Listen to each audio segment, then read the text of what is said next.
लोक प्रशासन विषय पर यह 17वां क्लास है। आज के इस क्लास में हम राज्य सचिवालय के बारे में अध्ययन करेंगे। हम पहले आपको केंद्रीय सचिवालय और कैबिनेट सचिवालय के बारे में बताएं। हमारे पहले के क्लास को जब आप देखिएगा तो उसमें केंद्रीय सचिवालय और कैबिनेट सचिवालय के बारे में मैं बताया हूं। यह क्लास उससे लगभग मिलता जुलता है, क्योंकि राज्य सचिवालय की संरचना, कार्यालय का पद सोपान, पदाधिकारी का पद सोपान, कार्मिकों का पद सोपान और व्यवस्था लगभग उसी प्रकार से है। इसमें बहुत ज्यादा अंतर नहीं है।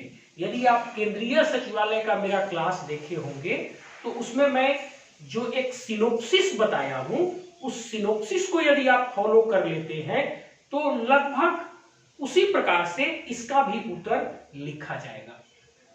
चलिए, अब हम इसको शुरू करने से पहले एक बात आप लोगों को बताना चाहता हूं। जैसे जब भी आप कोई एक टॉपिक को उठाते हैं तो उसका एक सिनोप्सिस जरूर बनाया करिए। सिनोप्सिस का मतलब होता है आपके उत्तर की रूपरेखा। जैसे मनुष्य का शरीर है तो उसके शरीर के अंदर हड्डियों की एक संरचना होती है, बोन का एक स्ट्रक्चर होता है, और उसके ऊपर मांसपेशियां, स्किल्स और अन्य अंग होते हैं। किसी भी प्रश्न का उत्तर जब आप तैयार करते हैं, जब आप नोट्स बनाते हैं, तो एक सिनोप्सिस जरूर बनाएं। जैसे हम इसको जो डिस्कस करेंगे, पहले इंट्रोडक्शन बताएंगे आपको कि राज्य सचिवालय क्या है। दूसरा, इसका कार्यालयीय पद सोपान कैसे है। तीसरा, इसमें काम करने वाले अधिकारियों का पद सोपान क्या है। चौथा, इसमें क्या क्या कार्य किया जाता है। पांचवा, अब इसकी अभी अद्यतन स्थिति क्या है और इसके बारे में विभिन्न विद्वानों या राज्य और केंद्र स्तर पर गठित समितियों के द्वारा क्या कहा गया है, हम इस बात को देखेंगे। अब यदि आपके दिमाग में ये सिनोप्सिस है तो आपको ये पता है कि हमको आंसर 5 या 6 टुकड़ों में अपना विभाजित करना है, और प्रत्येक टुकड़ा में आप एक विशेष बातों को लिखेंगे जो उस टॉपिक के एक पर्टिकुलर सेक्शन से रिलेटेड होगा। इसलिए आप जो नोट्स तैयार कीजिएगा हमेशा सिनोप्सिस फॉर्म में तैयार करिएगा, ताकि लास्ट मोमेंट में आप उसका रिवीजन कर सकें।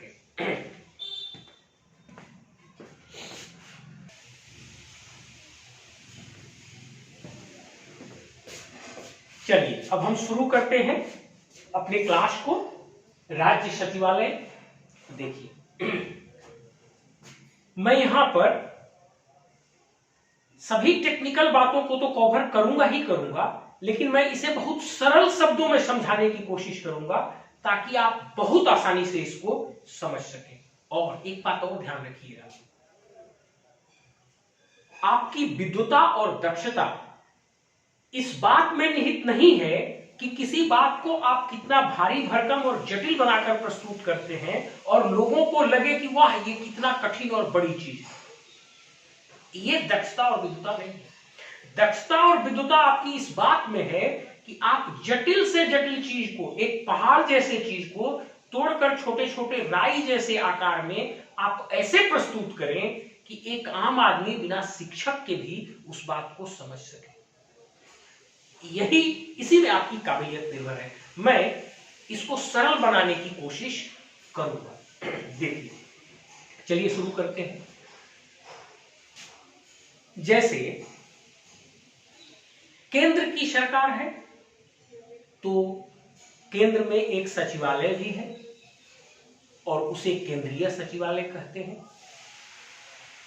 उसी तरह से राज्य में सरकार है और राज्य के इस सरकार का कोई ना कोई कार्यालय तो होगा जहां पर राज्य के सरकार के मुख्यमंत्री, मंत्री और सचिव लोग बैठेंगे।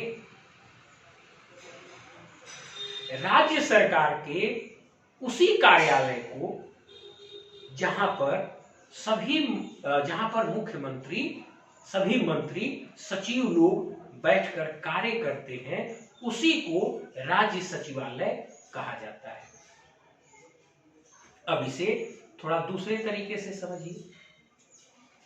राज्य की सरकार है, राज्य की सरकार को कई कार्य करने होते हैं, तब कार्यों के आधार पर राज्य की सरकार को कई छोटे छोटे विभागों में बांट दिया जाता है। सामान्य रूप से यदि आप भारत के विभिन्न राज्यों के सचिवालय का तुलनात्मक अध्ययन करिएगा तो आपको 15 विभाग से लेकर लगभग 40 विभाग तक दिखाई देंगे। अब राज्य की सरकार है, राज्य की सरकार को संविधान के द्वारा कई कार्य दिए गए हैं। राज्य की सरकार को उन सभी कार्यों को करना है। कार्य के आधार पर राज्य की सरकार को कई विभागों में विभाजित किया जाता है, जो कि लगभग 15 से 40 तक होते हैं। अब इन सभी विभागों का एक एक कार्यालय होता है और वह कार्यालय राज्य की राजधानी में किसी एक ही बड़ी सी बिल्डिंग में समाहित कर दिया जाता है। तब राज्य की राजधानी में वह बड़ी सी बिल्डिंग, जिसमें राज्य सरकार के सभी विभाग के कार्यालय को समाहित कर दिया जाता है, उसी को एकीकृत रूप से राज्य का सचिवालय कहा जाता है। अब इसे मैं थोड़ा टेक्निकल रूप से बोलता हूं, ध्यान से सुनिएगा। राज्य की सरकार कार्यों के आधार पर, मतलब कार्यों की सुगमता के लिए कई टुकड़ों में विभाजित होती है। इन टुकड़ों को विभाग कहा जाता है। इन विभागों का जो सम्मिलित रूप होता है, उसी को राज्य का सचिवालय कहा जाता है। मतलब राज्य सरकार कार्य के आधार पर कई विभागों में विभाजित होती है और इन विभागों को सामूहिक रूप से राज्य का सचिवालय कहा जाता है। और इस राज्य के सचिवालय के प्रशासनिक प्रमुख को चीफ सेक्रेटरी या मुख्य सचिव कहा जाता है। अब इसके भीतर घुसने से पहले हम इसके जन्म और विकास पर भी थोड़ा सा ध्यान देंगे। आपको एक बात और मैं यहां सलाह देना चाहता हूं, जो जेपीएससी की अभी परीक्षा आयोजित होने वाली है 2021 वाला मेंस, इसमें कुछ ऑब्जेक्टिव प्रश्न भी होते हैं। तो आप मेरी एक एक बात को जब बहुत ध्यान से सुनिएगा, तभी आपके ऑब्जेक्टिव मिस नहीं होंगे, आप सही तरीके से ऑब्जेक्टिव कर पाएंगे। इसलिए बहुत ध्यान से सुनिएगा एक एक चीज को। अब देखिए, आप एक बात तो जानते हैं कि पहले हम लोग ब्रिटिश रूल के अधीन थे और ब्रिटिश रूल कई प्रोविंसेस अर्थात प्रांतों में बटा हुआ था। और जब आप इतिहास पढ़ रहे होंगे तो वहां पे इंग्लिश में एक शब्द लिखा हुआ मिलता है, British provinces and princely states. British provinces का मतलब हुआ कि भारत के वे प्रांत जो ब्रिटेन के सीधे कब्जा में थे, और प्रिंसली स्टेट्स मतलब भारत के वे राज्य जो राजाओं के अधीन थे। तो मूल रूप से इस सचिवालय का विकास ब्रिटिश प्रोविंसेस में हुआ। जैसे मुख्य रूप से जो फेमस प्रोविंस थे, बंगाल का प्रोविंस, मद्रास का, बंबई का, मध्य प्रांत था एक आपका, जिसमें मध्य प्रदेश, छत्तीसगढ़ वगैरह सब थे आपके। तो इस तरह से ब्रिटिश प्रोविंसेस, कई ब्रिटिश प्रोविंसेस थे भारत में, और ये जो ब्रिटिश प्रोविंस थे हमारे, जैसे north western frontier, north eastern frontier, ऐसे करके आपको बताया मैंने, ये सारे ब्रिटिश प्रोविंसेस थे। तो इन्हीं ब्रिटिश प्रोविंसेस में धीरे धीरे धीरे धीरे करके राज्य सचिवालय की संकल्पना का विकास हुआ। मतलब ये बात आप याद रखिएगा कि राज्य सचिवालय का जन्म और विकास एक आजादी के बाद की नई संकल्पना नहीं है, बल्कि ब्रिटिश काल के दौरान ही ब्रिटिश प्रोविंसेस में, मतलब ब्रिटिश रूल्ड प्रांतों में, जहां पर ब्रिटेन का शासन था, उन्हीं प्रांतों में धीरे धीरे राज्य सचिवालय की अर्थात स्टेट सेक्रेटेरिएट की संकल्पना विकसित हुई, और ब्रिटिश काल में ही विभिन्न प्रांतों में, विभिन्न ब्रिटिश प्रांतों में इस राज्य की संकल्पना का जन्म और विकास हुआ। अब आगे आते हैं, थोड़ा माइनर बाइफर्केशन पर चलते हैं, मतलब राज्य सचिवालय में कैसे नीचे विभाजन होता है। थोड़ा सा हम आपको ग्राफ से समझाने की कोशिश करते हैं। जैसे मान लीजिए ये राज्य की सरकार है, अब इसको कई काम करने हैं। तो जैसे मान लीजिए एक काम हो गया शिक्षा, दूसरा काम हो गया सामान्य प्रशासन,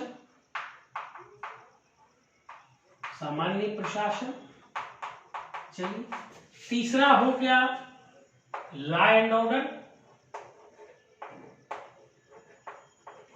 चौथा हो गया वित्त, मतलब पैसा से संबंधित, अगला हो गया कृषि। अब देखिए, इस तरह से राज्य सरकार के कार्यों को कई छोटे छोटे टुकड़ों में आप बांट सकते हैं। राज्य सरकार के कार्य को कई टुकड़ों में आप बांट सकते हैं, और प्रत्येक कार्य को करने के लिए राज्य सरकार में एक विभाग होता है। हमने यहाँ पर बोर्ड पर उतनी जगह नहीं है, इसलिए 4-5 ही कार्य दिखाए हैं। ऐसे पूरे देश में जब विभिन्न राज्यों का आप सचिवालय की तुलना कीजिएगा, विभिन्न राज्यों के सचिवालय का कंपैरिजन कीजिएगा, you will find ranging from 15 to 40 departments in different state secretariats. Now, अब आप देखिए यहाँ पे, मतलब कि राज्य की सरकार है, इस राज्य की सरकार के कई अलग अलग कार्य हैं। इन सभी कार्यों को करने के लिए एक अलग से विभाग बनाया गया है, और इन्हीं विभागों को सम्मिलित रूप से राज्य का सचिवालय कहा जाता है। अब ये बात भी मैं आपको बता चुका हूं कि ये सभी कार्यालय राज्य की राजधानी में किसी एक ही बिल्डिंग में समाहित होते हैं, और उसी को राज्य का सचिवालय कहा जाता है। जैसे आप बिहार में पटना जाइएगा, वहां भी देखने को मिलेगा, झारखंड में रांची जाइएगा, प्रोजेक्ट भवन आपको वहां भी देखने को मिलेगा। तो अब यहां तक लगभग आप समझ गए होंगे। अब एक बात को समझिए, सचिवालय का मतलब केवल सचिव के कार्यालय से होता है, शाब्दिक अर्थ के अनुसार, और वहीं से इस शब्द का जन्म भी हुआ था। पहले राज्यों का शासन, मतलब ब्रिटिश राज्य का शासन गवर्नर्स के हाथ में होता था, और गवर्नर के सहयोग के लिए सचिवों का कार्यालय होता था, इसीलिए उसका नाम राज्य का सचिवालय पड़ा था। लेकिन जब 1919 में मॉन्टेग्यू-चेम्सफोर्ड एक्ट आया, तो मॉन्टेग्यू-चेम्सफोर्ड एक्ट के बाद यह कहा गया था कि राज्यों में भी राज्य में चुनाव होगा और राज्य की सरकार बनाई जाएगी। इस जगह मैं बहुत डेप्थ में नहीं जाऊंगा, बस इतना कहना चाहता हूं कि राज्य में चुनाव होगा और राज्य स्तर पर चुनी हुई सरकार होगी। मतलब मॉन्टेग्यू चेम्सफोर्ड एक्ट 1919 में यह प्रावधान किया गया कि राज्यों में चुनाव होगी और इन राज्यों में चुनी हुई सरकार स्थापित की जाएगी।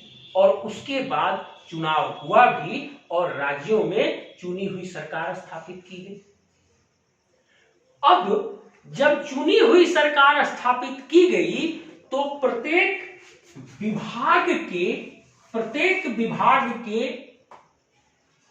सर्वोच्च अथॉरिटी के रूप में एक मंत्री को रखा गया और जो सचिव अभी तक सर्वोच्च हुआ करते थे वे मंत्री के अधीन हो गए। अब यहां पर या मातहत हो गए, अगर अधीन शब्द का प्रयोग न करें तो मातहत हो गए, ये सचिव हो गए। और इसी तरह से सभी विभागों में मंत्री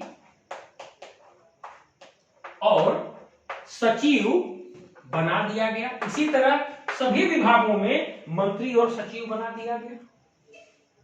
अब इस जगह बहुत ध्यान से सुनिएगा, 1919 के मॉन्टेग्यू चेम्सफोर्ड सुधार से पहले तक विभागों के एक ही प्रमुख होते थे, वे थे प्रशासनिक प्रमुख और उन्हें सचिव कहा जाता था। और चूंकि उस कार्यालय के सबसे प्रमुख सचिव ही थे, सबसे अथॉरिटी वाले सचिव ही थे, तो राज्य सरकार का वो जो कार्यालय था वो राज्य का सचिवालय कहलाता था। लेकिन जब मॉन्टेग्यू चेम्सफोर्ड एक्ट के बाद राज्यों में चुनाव हुआ, प्रांतों में चुनाव हुआ, और चुनाव के बाद जब प्रांतों में चुनी हुई सरकार बनी, तब प्रत्येक मंत्रालय में, प्रत्येक विभाग का प्रभार एक मंत्री को दिया गया। मतलब अभी तक जो विभाग के सर्वेसर्वा सचिव हुआ करते थे उनके भी ऊपर एक चुने हुए मिनिस्टर को रख दिया गया। अब तब से प्रत्येक विभाग का राजनीतिक प्रमुख एक मंत्री होता है और उस विभाग का प्रशासनिक प्रमुख एक सचिव होता है। मतलब तब से और अब तक राज्य सचिवालय के प्रत्येक विभाग का राजनीतिक प्रमुख एक मंत्री होता है और प्रत्येक विभाग का प्रशासनिक प्रमुख एक सचिव होता है। अब यहां पर एक और प्रश्न उठकर अब आती है, इसका मतलब जो प्रत्येक विभाग है उसका द्विस्तरीय संरचना हो गया। मतलब राज्य सरकार के प्रत्येक विभाग का संरचना द्विस्तरीय हो गया। द्विस्तरीय का मतलब है एक स्तर पर मंत्री महोदय और दूसरे स्तर पर सचिव महोदय। लेकिन इसे ध्यान से समझिए, प्रत्येक विभाग में सचिवालय के भीतर ये दो स्तर तो होते ही हैं मंत्री और सचिव का, लेकिन सचिवालय से बाहर भी एक निचला स्तर होता है जिसे निदेशालय या डायरेक्टोरेट कहा जाता है। क्योंकि यहां पर तो ये दोनों लोग मिलकर निर्णय ही न लेंगे जी, इसको लागू कौन करेगा? लागू करने के लिए आपके पास एक कार्यालय चाहिए ना। तो यह कार्यालय अगर सचिवालय में बैठा रहेगा तो लागू कैसे होगा? उसको तो फील्ड में जाना पड़ेगा ना। तो प्रत्येक विभाग का दो स्तर सचिवालय के अंदर होता है, और जो तीसरा स्तर होता है वह सचिवालय के बाहर नीचे क्षेत्रों में होता है, जिसे निदेशालय कहा जाता है, और जिसका काम उस विभाग के सचिवालय में लिए गए निर्णय को लागू करना होता है। मतलब यहां पे आप देखिए, यहां पे एक निदेशालय होता है। अब इसका मतलब यह हुआ कि राज्य सरकार का जो राज्य सचिवालय है, उसके प्रत्येक विभाग में सामान्य रूप से 3 स्तर होते हैं। 2 स्तर तो सचिवालय में ही रह जाते हैं, जो कि एक मंत्री हुए और दूसरे सचिव हुआ, और तीसरा निदेशालय जो कि क्षेत्र में हुआ। यहां मंत्री और सचिव और निदेशालय कहने का मेरा मतलब है मंत्री महोदय का कार्यालय और सचिव महोदय का कार्यालय, ये दोनों एक ही जगह सचिवालय के बिल्डिंग में ही होता है, और उस विभाग को के कार्यों को करने के लिए क्षेत्रीय स्तर पर एक और स्तर होता है, जो कि इन 2 स्तरों के नीचे होता है, उसे निदेशालय कहा जाता है। इसका बहुत सिंपल मतलब है कि सामान्य रूप से राज्य सरकार के प्रत्येक विभाग के सचिवालय में, मतलब प्रत्येक विभागीय सचिवालय में, या राज्य सरकार के प्रत्येक विभाग में, या राज्य सरकार के सचिवालय के प्रत्येक विभाग में, आप जिस प्रकार से इसे कहिए, मतलब राज्य सरकार के प्रत्येक विभाग के सचिवालय में 3 स्तर होते हैं। सामान्य रूप से 3 स्तर होते हैं। 2 स्तर वही सचिवालय में ही होता है, जो मंत्री महोदय का कार्यालय और सचिव महोदय का कार्यालय हुआ, और एक स्तर निचले स्तर पर क्षेत्रीय स्तर पर होता है, जिसे निदेशालय कहा जाता है। हाँ, कुछ विभाग ऐसे होते हैं जिसमें 3 स्तर नहीं होता, जिसमें निदेशालय नहीं होता, उसमें केवल 2 ही स्तर होते हैं, मंत्री और सचिव महोदय का। उसमें नीचे निदेशालय नहीं होता। मतलब सामान्य रूप से राज्य सरकार के प्रत्येक विभाग में 3 स्तर होते हैं, और कुछ विभागों में 2 ही स्तर होते हैं। अब इसके बाद एक और बात आती है कि जब तक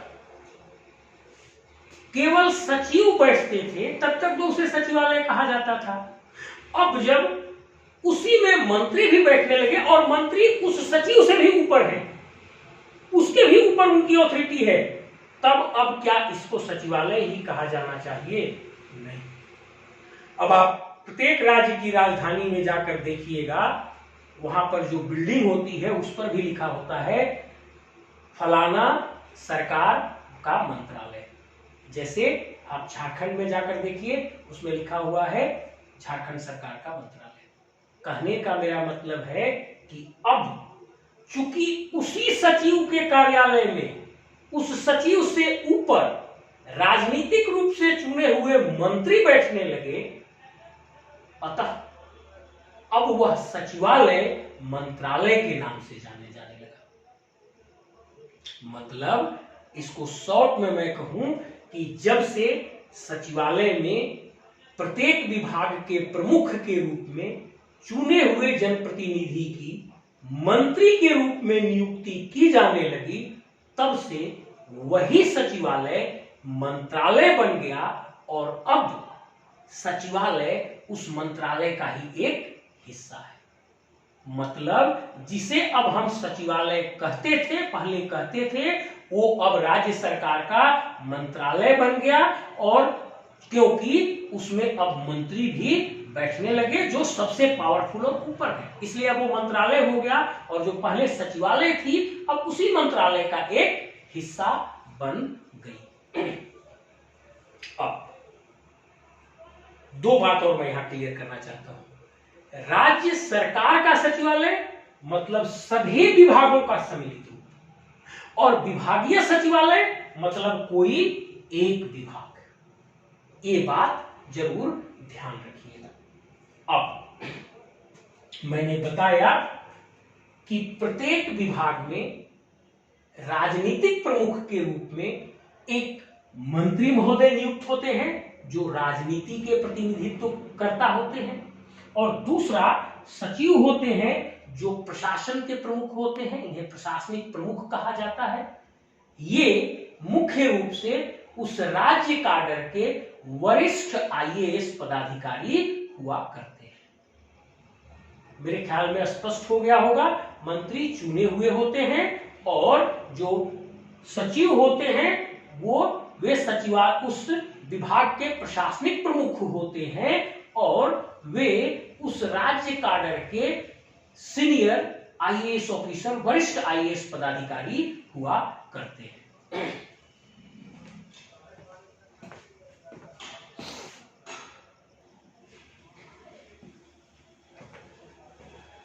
अब राज्य के सचिवालय में जो विभिन्न विभाग होते हैं उनके कुछ मैं आपको ऑलरेडी बता चुका हूं। 15 से लेकर लगभग 40 तक विभाग होते हैं। अब आपको मैं उनमें से कुछ के नाम बता देना चाहता हूं। जैसे सामान्य प्रशासन, ये मूल रूप से मुख्यमंत्री के नियंत्रण में होता है। गृह विभाग, जिसको होम डिपार्टमेंट कहते हैं, कई जगहों पे अलग भी मंत्री हो सकते हैं, कई जगहों पे ये राज्य के मुख्यमंत्री के ही नेतृत्व में होता है। वित्त विभाग, इसमें भी वही परंपरा है, कई जगहों पे वित्त मंत्री अलग भी होते हैं, कई बार इसे राज्य के मुख्यमंत्री के नियंत्रण में रखा जाता है। इसी प्रकार सामान्य प्रशासन, होम, वित्त, शिक्षा विभाग, कृषि विभाग, पंचायती राज विभाग, कोऑपरेटिव विभाग, लेबर डिपार्टमेंट, इस प्रकार से कई और डिपार्टमेंट होते हैं जिसे आप सामान्य रूप से किसी भी पुस्तक में देखिएगा। लगभग एक जनरल पैटर्न होता है। जो मुख्य मुख्य विभाग हैं हमने उनके नाम आपके सामने लिए।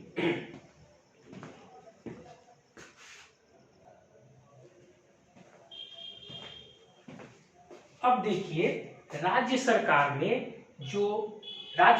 की जो सचिवालय है उसके कार्यालय के पद सोपान भी लगभग इसी तरीके से होते हैं जैसे केंद्र सरकार के केंद्रीय सचिवालय में होते हैं। सबसे ऊपर विभाग होता है, मतलब एक सचिवालय का जो एक सबसे बड़ा टुकड़ा है, सचिवालय के एक सबसे बड़े टुकड़े को जो कि एक कार्य के आधार पर स्थापित किया गया है वह विभाग है। अब वह विभाग कई विंग या स्कंध में बटा हुआ होता है। प्रत्येक स्कंध कई प्रभाग या डिवीजन में बटा होता है। प्रत्येक डिवीजन कई अनुभाग या ब्रांच में बटा हुआ होता है। और यहां तक इसके जो प्रभारी होते हैं वो ऑफिसर्स होते हैं। ऑफिसर्स होते हैं राज्य सरकार के क्लास 1 और क्लास 2 ऑफिसर्स होते हैं यहां तक। इसके बाद इसके नीचे शाखा या सेक्शन होता है, इसको कार्यालय पोर्शन भी कहा जाता है। मैं पहले भी आपको ये बात बताया हूं, इसको कार्यालय पोर्शन भी कहा जाता है। और इसके हेड जो होते हैं वे सेक्शन ऑफिसर्स होते हैं। फिर इनके नीचे मतलब सेक्शन के शाखा के हेड सेक्शन ऑफिसर हुए और सेक्शन ऑफिसर के सहयोग के लिए उसी शाखा में यूडीसी, एलडीसी, स्टेनोग्राफर और अन्य ऑफिस स्टाफ जो है वो हुआ करते हैं। मतलब आप राज्य सरकार के किसी एक विभाग के पदसोपानिक ढांचा को, मतलब राज्य सरकार के एक विभाग में कार्यालय के स्तरों को यदि आप देखेंगे तो यह लगभग केंद्र सरकार की तरह है। और इसी प्रकार से विभाग मतलब डिपार्टमेंट, फिर विंग, फिर डिवीजन, फिर ब्रांच और नीचे सेक्शन होते हैं। सेक्शन सबसे लोएस्ट कार्यालय हुआ, यहाँ पर सेक्शन ऑफिसर और अन्य सभी स्टाफ होते हैं और यहीं से किसी भी चीज की प्रस्ताव को बढ़ाया जाता है, जो धीरे धीरे करके फिल्टरिंग बेसिस पर विभाग के सचिव तक और मंत्री महोदय तक जाता है।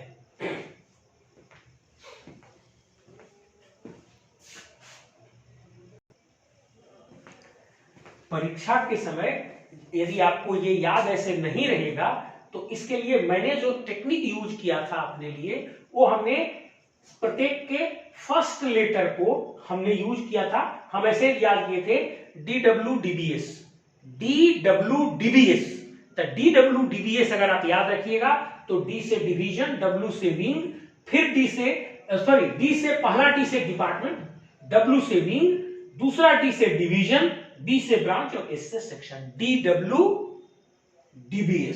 ऐसे आप एक शॉर्ट में अपना कोड इसको बना सकते हैं।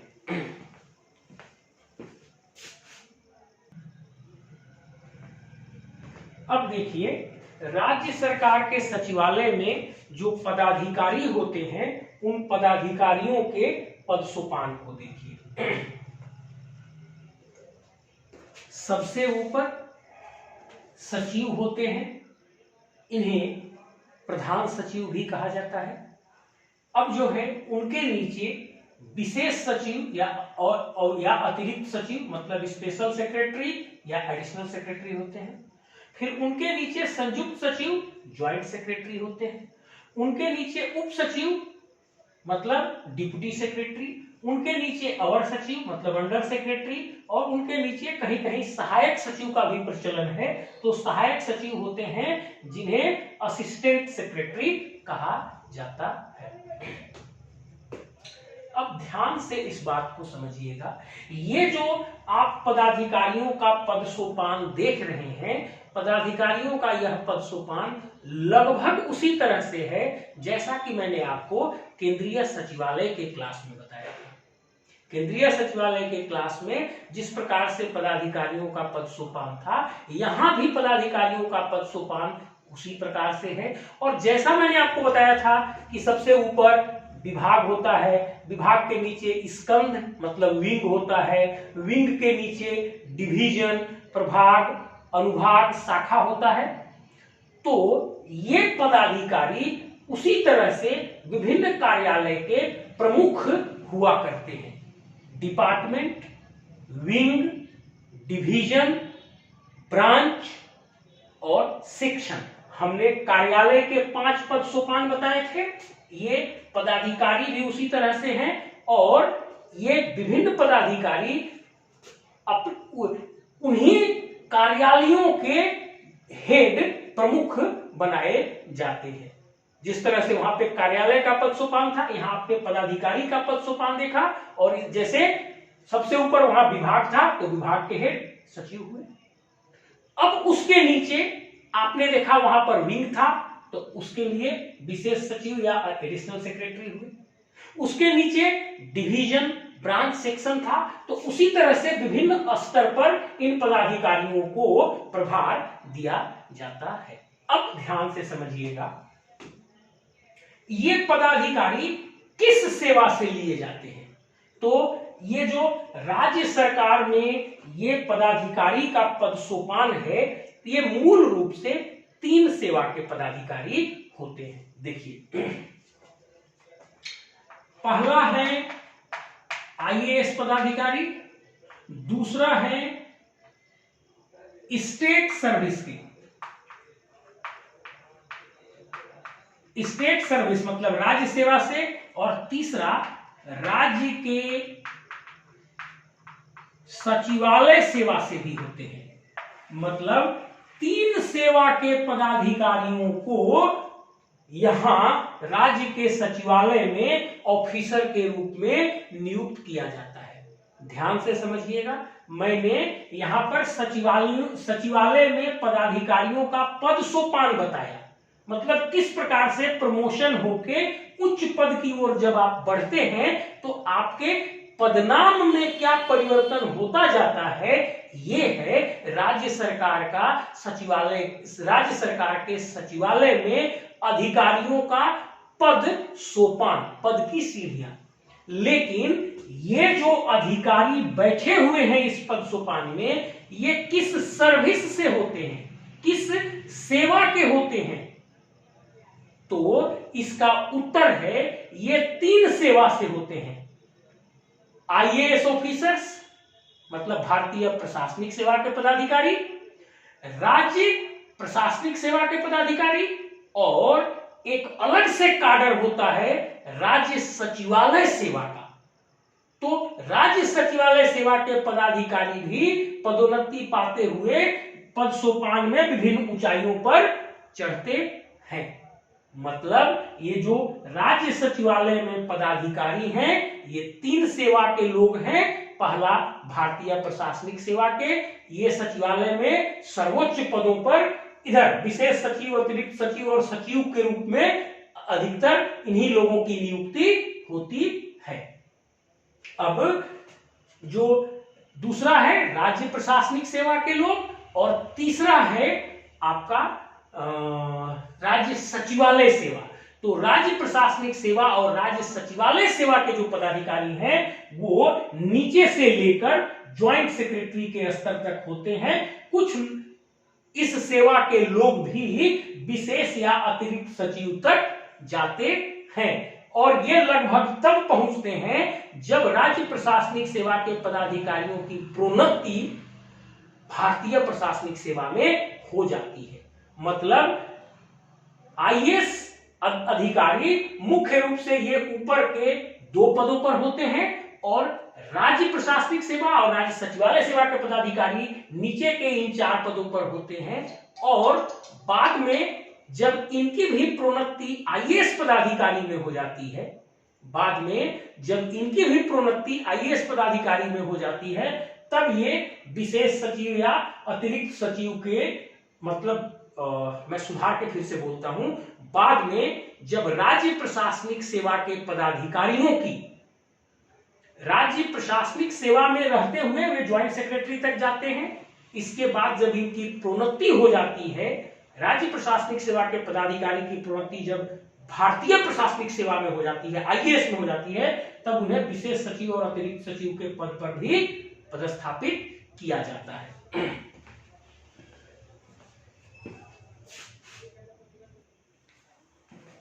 देखिए, एक चीज मैं बताना भूल गया था कि ये जो पदाधिकारियों का पद सोपान है राज्य सचिवालय में, इसको आप याद कैसे रखिएगा। मेरा जो टेक्निक है साज दुआ, मैं यही मेरा कोड था, साज दुआ। सेक्रेटरी, एडिशनल सेक्रेटरी, सेक्रेटरी और स्पेशल सेक्रेटरी दोनों को एस से ले लीजिए, एडिशनल को ए से, ज्वाइंट को जे से, डिप्यूटी को डी से, अंडर को यू से और असिस्टेंट को ए से। और जब आप इसको मिला दीजिएगा एक्रोनिम्स के रूप में तो ये हो जाएंगे साज दुआ। तो इस तरह से आप इनके अधिकारियों के पद सोपान को याद रख पाइएगा।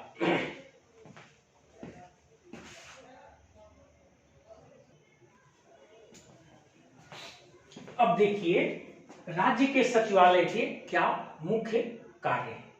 पहले तो बात आपको स्पष्ट है कि राज्य सरकार के जितने भी कार्य हैं वो विभिन्न विभागों में विभाजित है और उसका सामूहिक रूप सचिवालय है।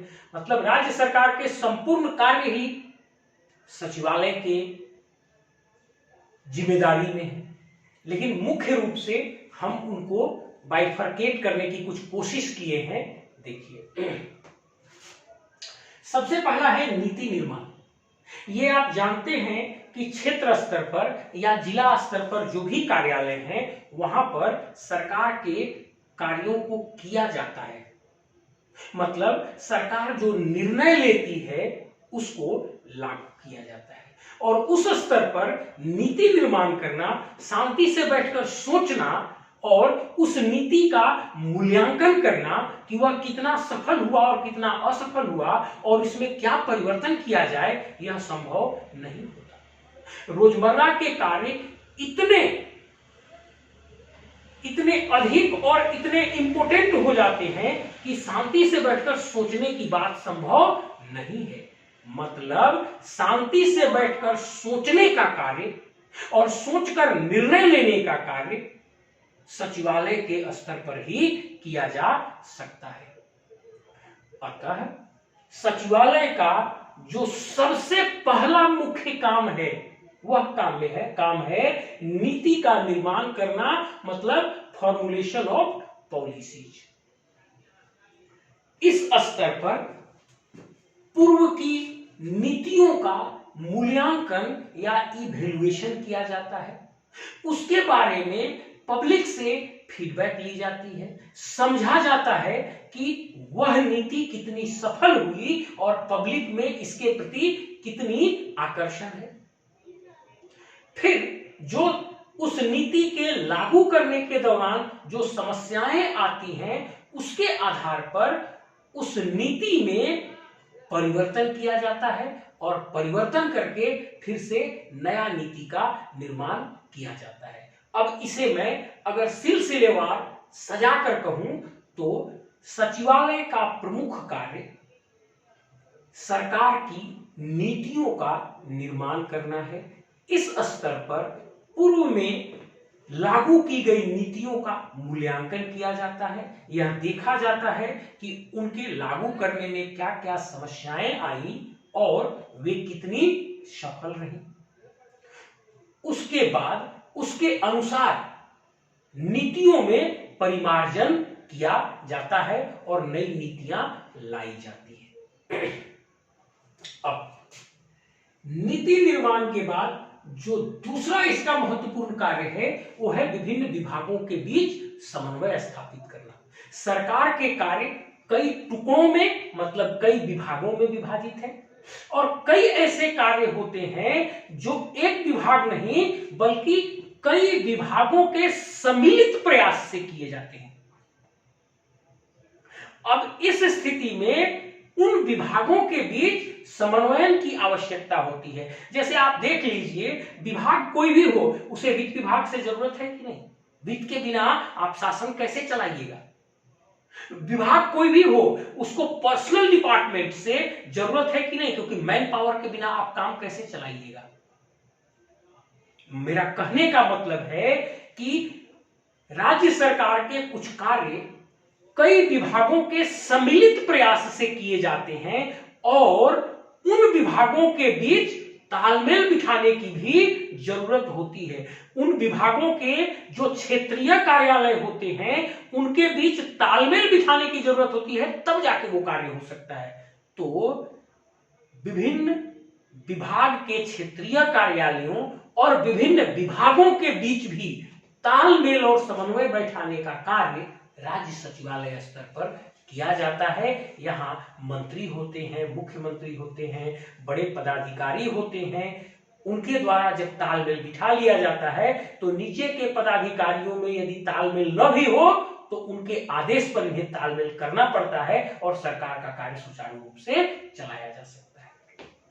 अब जो तीसरा है बजट निर्माण। आप लोग बजट के बारे में हमेशा सुने हैं और केंद्र सरकार भी अपने बजट का निर्माण करती है और राज्य सरकार भी अपने बजट का निर्माण करती है। तो राज्य सरकार के बजट का निर्माण कहां होगा? राज्य सरकार के बजट के निर्माण की जिम्मेदारी किसकी है? राज्य सरकार के वित्त विभाग की जिम्मेदारी है। और वित्त विभाग कहां है? सचिवालय में ही एक विभाग है, मतलब सचिवालय का ही एक हिस्सा है। तो वित्त विभाग जो है राज्य सरकार के प्रत्येक विभाग से, क्षेत्रीय कार्यालयों से पहले उनके आय और व्यय का ब्यौरा मांगती है। जब मैं बजट का क्लास लूंगा तो इस पर पूरा डिटेल में आपको समझाऊंगा। राज्य सरकार की जो वित्त विभाग है अन्य सभी विभागों से और उनके क्षेत्रीय कार्यालयों से अगले वित्तीय वर्ष के आय और व्यय का लेखा जोखा मांगती है और उसे समायोजित करके अगले वित्तीय वर्ष के लिए एक बजट तैयार करती है। मतलब ये बजट जैसा दुरूह कार्य, बजट निर्माण जैसा दुरूह कार्य ये राज्य के सचिवालय में किया जाता है। अब है क्षेत्रीय कार्यालयों पर नियंत्रण एवं पर्यवेक्षण। मैं आपको पहले भी बताया था कि सामान्य रूप से राज्य सचिवालय में त्रिस्तरीय राज्य सचिवालय के प्रत्येक विभाग में, फिर रिपीट करता हूं, सामान्य रूप से राज्य सचिवालय के प्रत्येक विभाग में त्रिस्तरीय ढांचा होता है। दो ढांचा तो सचिवालय में ही होते हैं, जो मंत्री और सचिवालय होते हैं, और एक निदेशालय होता है जो क्षेत्र में होता है और निदेशालय स्तर पर कार्य किया जाता है। तो जो सचिवालय ऊपर में बैठा हुआ है उसका एक काम यह भी होता है कि जो क्षेत्रीय कार्यालय, जो निदेशालय हैं, जो जिला स्तरीय कार्यालय हैं, इन कार्यालयों का नियंत्रण करना, उनका मार्गदर्शन करना और उनको पर्यवेक्षण देना, उनको शिक्षित भी करना कि कार्य को कैसे करो, उनका मार्गदर्शन करना और उनको नियंत्रण में रखना, वो पब्लिक के अनुरूप काम कर रहे हैं या नहीं, दूसरे विभाग से तालमेल है या नहीं, इन सब की जिम्मेदारी और कार्य ये सचिवालय स्तर पर किए जाते हैं। मतलब क्षेत्रीय कार्यालयों पर नियंत्रण और पर्यवेक्षण का कार्य सचिवालय स्तर पर किया जाता है और यहीं पर नियंत्रण और पर्यवेक्षण के दौरान ही समन्वयन भी स्थापित किया जाता है। अब है think tank and institutional memory. आप जानते हैं कि पिछली सभी सरकारों के द्वारा किए गए कार्य, बनाई गई नीतियां, उन नीतियों का किया गया मूल्यांकन, उसके प्रभाव, इनसे संबंधित सभी दस्तावेज और कागजात सचिवालय में ही अलग अलग विभागों में रखे हुए होते हैं। तब आपका सचिवालय एक थिंक टैंक और इंस्टीट्यूशनल मेमोरी हुआ कि नहीं? जब भी नई सरकार आएगी तो उसी सचिवालय में उपलब्ध दस्तावेज और संचिकाओं से उसे पूर्व के सरकारों के द्वारा की गई कार्यों के बारे में संपूर्ण जानकारी प्राप्त होगी। इस तरह सचिवालय, राज्य का सचिवालय उस राज्य की सरकार के लिए थिंक टैंक और इंस्टीट्यूशनल मेमोरी का काम करता है। अब आइए अन्य सरकारों के साथ और केंद्र के साथ संबंध। भारत एक संघीय शासन व्यवस्था है। संघीय शासन व्यवस्था में केंद्र स्तर पर सरकार होती है, राज्य स्तर पर भी सरकार होती है और 73वें और 74वें संविधान संशोधन के बाद जिला स्तर, प्रखंड स्तर और पंचायत स्तर पर भी चुनी हुई सरकार हो गई। तो इस एक राज्य की सरकार को पैरेलली अन्य राज्यों के सरकार से संबंध रखना होता है, ऊपर केंद्र सरकार से संबंध रखना होता है और नीचे जिला स्तर और पंचायती राज संस्थाओं से संबंध रखना होता है। तो इसी सचिवालय के द्वारा, राज्य के इसी सचिवालय के द्वारा पैरेलली डिफरेंट स्टेट गवर्नमेंट के साथ, अपवर्ड सेंट्रल गवर्नमेंट के साथ and downward with Panchayati Raj institutions संबंध को कैरी किया जाता है या संबंध को सुचारू रूप से बनाए रखा जाता है। अब एक और बात, प्रजातंत्र है और प्रजा सबसे ऊपर है। प्रजा किसी पद सोपान में नहीं है। यह सोचना आपकी गलती है कि पदाधिकारियों के पद सोपान के नीचे प्रजा है, यह भूल जाइए। यह प्रजातंत्र है, प्रजातंत्र सबसे ऊपर है। प्रजातंत्र में प्रजा सबसे ऊपर है और प्रजा वोट के माध्यम से अपनी शासन करने की शक्ति जनप्रतिनिधि में सौंप देती है। तो प्रजा किसी पद सोपान में बंधी हुई नहीं है, प्रजा सर्वोच्च है और प्रजातंत्र में प्रजा किसी को संपर्क कर सकती है।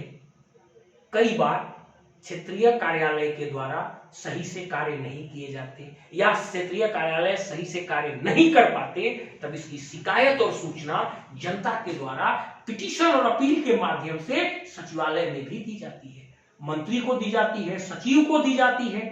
तो जन प्रतिनिधि और जनता के लोग वे सीधे सचिवालय में सचिव और मंत्री महोदय को भी अपील करते हैं, उनकी अपील को सुना जाता है और वहां से क्षेत्रीय कार्यालय को निर्देश दिया जाता है कि आप इनके कार्यों को कीजिए और इसको सुनिए।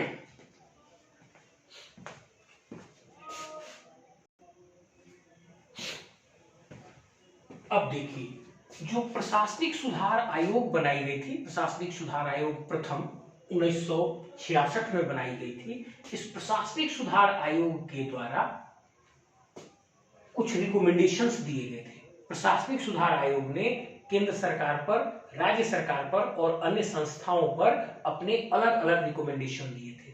प्रशासनिक सुधार आयोग का गठन ही इसलिए किया गया था कि जो प्रशासनिक ढांचा और व्यवस्था थी वो ब्रिटिश काल में विकसित की गई थी और स्वतंत्रता के बाद राज्य का स्वरूप पुलिस राज्य से कल्याणकारी राज्य में परिवर्तित हो चुका था। तब उन पुरानी व्यवस्थाओं में क्या परिवर्तन किया जाए कि वे नई समाज के साथ, नए राज्य के साथ तारतम्यता बिठा सके, इसलिए ये प्रशासनिक सुधार आयोग बनाई गई थी। इस प्रशासनिक सुधार आयोग ने राज्य स्तर पर सुधार के लिए कुछ सुझाव दिए थे। उन सुझावों में से मुझे 3 प्रमुख सुझाव लगते हैं जिसे मैं यहां पर उठाया हूं, क्योंकि आप उत्तर में भी, अपने सिविल सर्विस के उत्तर में भी इतनी बातों को नहीं लिख पाएंगे, उसमें से प्रमुख बातों को ही लिखना होगा, इसलिए मैं 3 प्रमुख बातों को उठाया हूं। देखिए, पहला मैंने उठाया है नोट मोर देन 13 डिपार्टमेंट्स। जो सबसे प्रमुख रिकमेंडेशन है राज्य सरकार पर प्रशासनिक सुधार आयोग का, वो ये है कि 13 से अधिक विभाग आप मत बनाइए। मैंने आपको बताया कि विभिन्न राज्यों में 15 से लेकर लगभग 40 तक विभाग हैं। तो राज्य प्रशासनिक सुधार आयोग प्रथम ने ये कहा कि राज्यों में विभाग की अधिकतम संख्या 13 होनी चाहिए, इससे सरकार का जो खर्च है वो नियंत्रित होगा, 13 ही विभाग होंगे। तो अब दूसरा, उन्होंने कहा कि प्रत्येक राज्य में एक पर्सनल डिपार्टमेंट, मतलब डिपार्टमेंट ऑफ पर्सनल, हिंदी में कार्मिक विभाग बनाया जाना चाहिए और इस कार्मिक विभाग का प्रशासनिक प्रमुख चीफ सेक्रेटरी को बनाया जाना चाहिए और राजनीतिक प्रमुख चीफ मिनिस्टर को बनाया जाना चाहिए। मतलब प्रत्येक राज्य में एक कार्मिक विभाग, डिपार्टमेंट ऑफ पर्सनल बनाया जाना चाहिए, जो राज्य सरकार के पदाधिकारियों और कार्मिकों के बारे में देखरेख करेगा और वह डिपार्टमेंट ऑफ पर्सनल प्रशासनिक रूप से चीफ सेक्रेटरी के कंट्रोल में होना चाहिए और राजनीतिक रूप से मुख्यमंत्री के कंट्रोल में होना चाहिए। ध्यान दीजिएगा, ये एक एक शब्द जो मैं बोल रहा हूं आपके जो ऑब्जेक्टिव क्वेश्चन आएंगे उसमें आएंगे, इसलिए इसको बहुत ध्यान से सुनिएगा। डिपार्टमेंट ऑफ पर्सनल, कार्मिक विभाग, प्रशासनिक रूप से चीफ सेक्रेटरी के अधीन और राजनीतिक रूप से चीफ मिनिस्टर के अधीन रखा जाना चाहिए। और तीसरा उन्होंने जो मुख्य रिकमेंडेशन दिया, बोला प्रत्येक विभाग में एक नीति सलाहकारी समिति होनी चाहिए। मतलब प्रत्येक विभाग के मंत्री को नीति पर सलाह देने के लिए एक समिति बनी हुई होनी चाहिए और कोई भी बात यदि उस विभाग में आती है तो जो नीति सलाहकारी समिति है उससे सलाह लिया जाना चाहिए और नीति सलाहकारी समिति उस विषय पर अध्ययन करके मंत्री महोदय को सही सलाह दे सकती है। ये जो है इसके प्रमुख रिकमेंडेशंस थे। अब यहां तक भी लिखने से आपको बहुत अच्छे अंक नहीं मिलेंगे, क्योंकि अब इसमें आपको अपने राज्य की अद्यतन परिस्थितियों के बारे में लिखना होगा। किसी और राज्य के कुछ बातों को आप जोड़ सकते हैं। जैसे अब हम अद्यतन परिस्थिति में यहां पर आते हैं। आज जो है राज्य का सचिवालय काफी एक विशाल संगठन बन गया है। चूंकि प्रशासनिक सुधार आयोग ने तो कहा कि राज्य में अधिकतम 13 ही विभाग होने चाहिए, लेकिन राजनीतिक तुष्टीकरण के लिए कई अधिक विभागों का गठन किया जाता है और विभिन्न राजनीतिक दलों के मंत्रियों को उसका प्रभार दिया जाता है। चूंकि वर्तमान के समय में राजनीतिक प्रबुद्धता बढ़ती जा रही है, जिससे छोटी छोटी राज्य स्तरीय पार्टियां, क्षेत्रीय पार्टियां विकसित हो रही हैं। अब इस परिस्थिति में सरकार को बहुमत पाने के लिए एक कोलिशन का निर्माण करना पड़ता है। और इस कोलिशन के निर्माण के चलते प्रशासन पर असर पड़ता है। उस कोलिशन को टिकाऊ बनाने के लिए अधिक से अधिक मंत्री का पद सृजित करना पड़ता है। इसके लिए विभागों की संख्या अधिक मात्रा में बढ़ा दी जाती है। अब यहां पर आपके राज्य में विभिन्न सरकारों में कोलिशन को बैलेंस करने के लिए किस प्रकार से विभागों की संख्या बढ़ाई या घटाई गई थी, आपको ये बात लिखना होगा अपने उत्तर में। अगर आप ये काम कर पाते हैं, थोड़ा गूगल में सर्च कर लीजिएगा जाकर कि जैसे आपका राज्य के गठन के बाद कब विभागों की संख्या सबसे कम थी और कब किस सरकार में विभागों की संख्या सबसे अधिक थी और उसके क्या सुपरिणाम और दुष्परिणाम हुए, इन बातों को भी आपको समाहित करना पड़ेगा। यदि आप गूगल में जाकर आपके राज्य सरकार के गठन के बाद से विभिन्न कालों में विभागों की संख्या को लिखते हुए विश्लेषण कर पाएंगे तो ये आपके आंसर में 4 चांद लगा देगा और बहुत अच्छे अंक आपको इसके बाद मिलेंगे।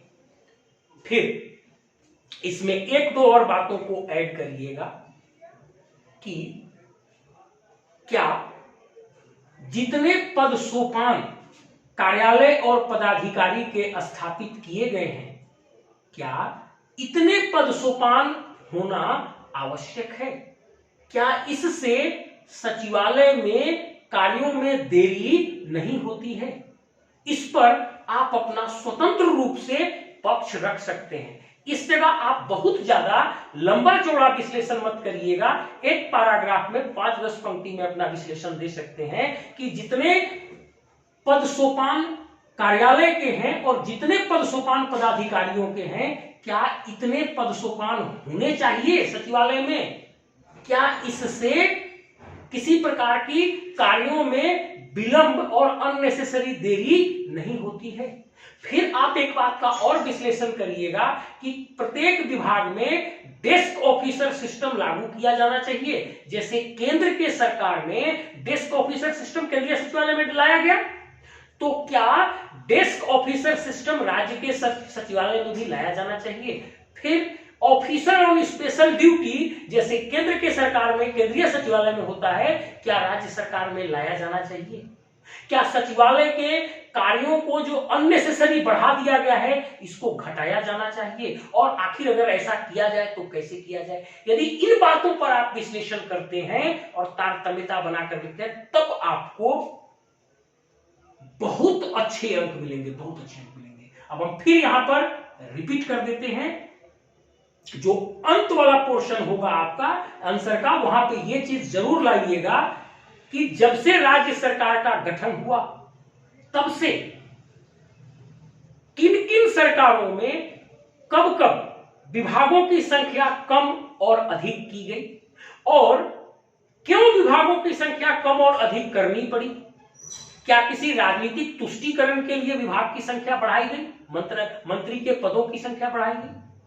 अब उसके क्या परिणाम हुए जब कम विभाग थे और जब अधिक विभाग थे? इसको समझाने के बाद आप दूसरा पॉइंट विश्लेषित कीजिएगा कि क्या राज्य सरकार के सचिवालय में कार्यालय और पदाधिकारियों के पद सोपान के इतने स्तर होने चाहिए? इससे क्या इससे कार्यालय के कार्य में देरी नहीं होती है? तीसरा, जो सचिवालय का आकार बहुत बढ़ता चला जा रहा है, क्या इसको नियंत्रित किया जाना चाहिए? ये तीसरा।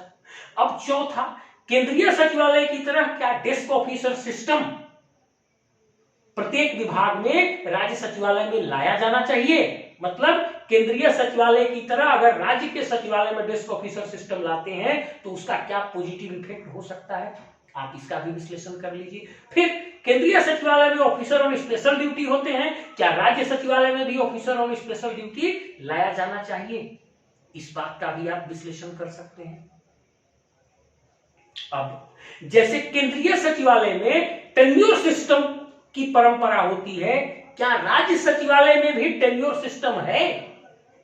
अगर इन इफेक्ट देखा जाए तो राज्य सचिवालय में भी टेन्योर सिस्टम तो है।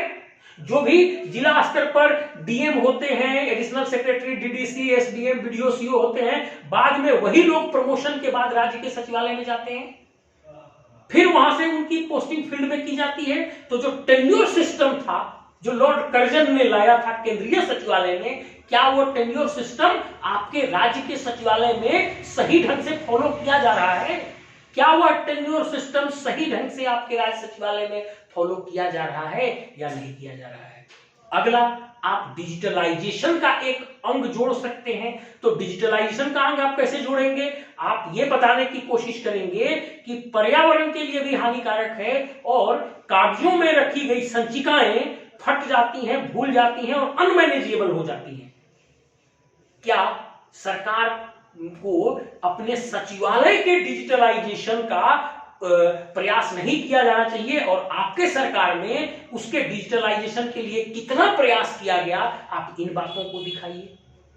यदि आप इन बातों को दिखाते हैं तो आपके उत्तर में 4 चांद लग जाएगा। आप एक बात को ध्यान से समझिए, मैं राज्य प्रशासनिक सेवा तक चयनित हुआ, हमारे शिक्षक भी हमें यह समझाते थे कि विपिन जी, अद्यतन बातों को आपको लिखना पड़ेगा और राज्य की वर्तमान प्रासंगिकता का विश्लेषण आपको आंसर में करना पड़ेगा, एक वेटेज देना पड़ेगा, तब जाके आपको बहुत अच्छा आंसर मिलेगा। लेकिन हम उनकी बातों को नहीं समझ पाते थे। हम भी सोचते थे पूरे संविधान को रट जाएंगे, इस टॉपिक पर 4-5 किताबों को रट जाएंगे, इग्नू को रट जाएंगे और जाके हूबहू छाप देंगे। नहीं, जो हमारे कॉपी जांचने वाले हैं वो हमसे अधिक विद्वान हैं और उनको ये सभी चीजें पता हैं, वे देख देख के इसको बोर हो गए हैं। अब जब तक आप, हमने जो अंत में 5-6 बिंदु बताए, इनकी वर्तमान प्रासंगिकता को आप नहीं देखिएगा, तब तक आप बहुत अच्छे अंक नहीं प्राप्त कर सकते, बहुत अच्छी पोजीशन नहीं ला सकते। चलिए, थैंक यू। अगर पूरा क्लास सुनने के बाद आपको लगे कि ये उपयोगी है तो जरूर लाइक और सब्सक्राइब कीजिएगा। मैं आपके जेपीएससी 2021 के लिए प्रयासरत हूं। मेरे पास समय बहुत कम रहता है, लेकिन फिर भी मुझे पता चला कि एग्जाम बहुत निकट आ गया है, तो मैं लगातार कोशिश में हूं कि अधिक से अधिक टॉपिक पर इस प्रकार का विश्लेषण आपको प्रस्तुत करूं, ताकि आप लीजर टाइम में भी ऑडियो के रूप में भी सुन के बहुत सी बातों को याद रख सकें। Thank you.